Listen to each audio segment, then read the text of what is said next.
Hey friends, let's move through a little workshop of what is usually referred to as pigeon pose.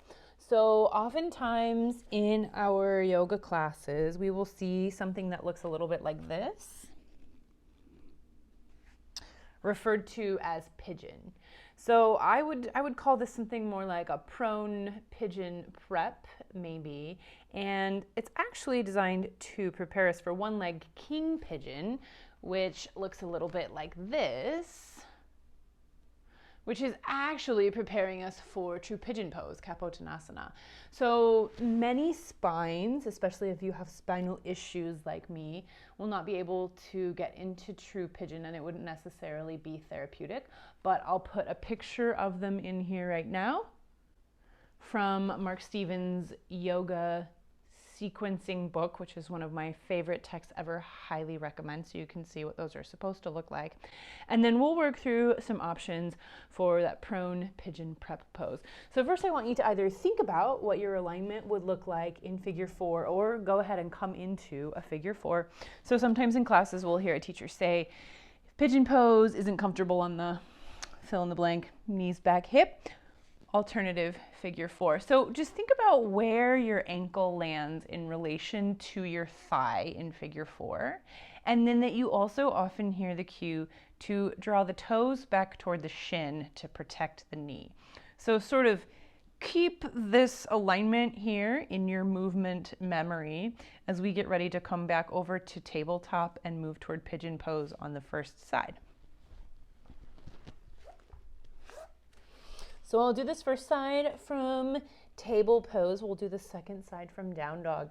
So first I'm going to just slide my hands out a little just to create a little more space. And then I'm just going to slide my left knee toward my left wrist until it's almost touching my wrist.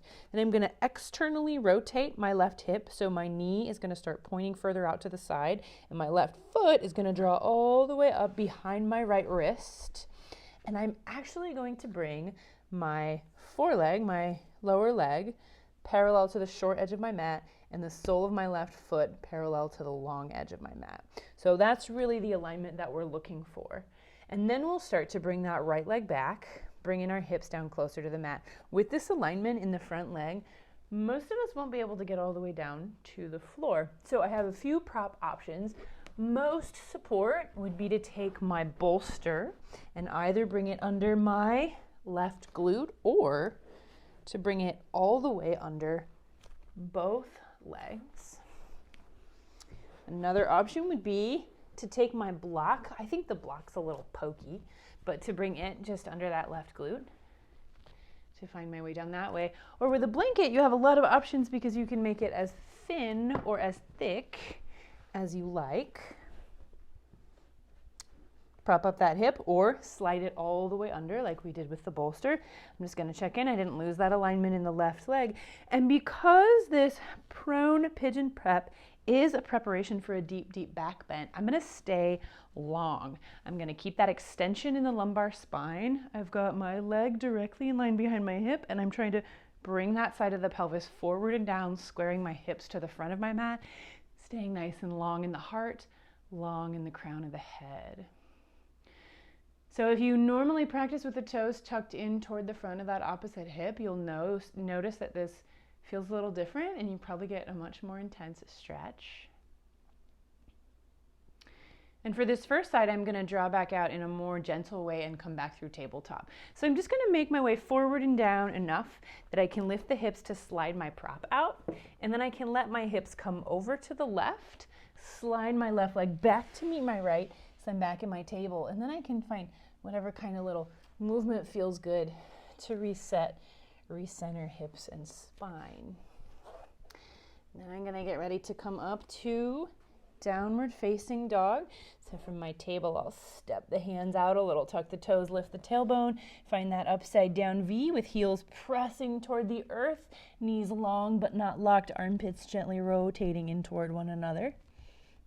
And then I'm going to send my right leg back behind me for three-leg dog or tail of the dog, trying to keep my hips square if possible, pressing through the heel, finding that length, pulling through the toe.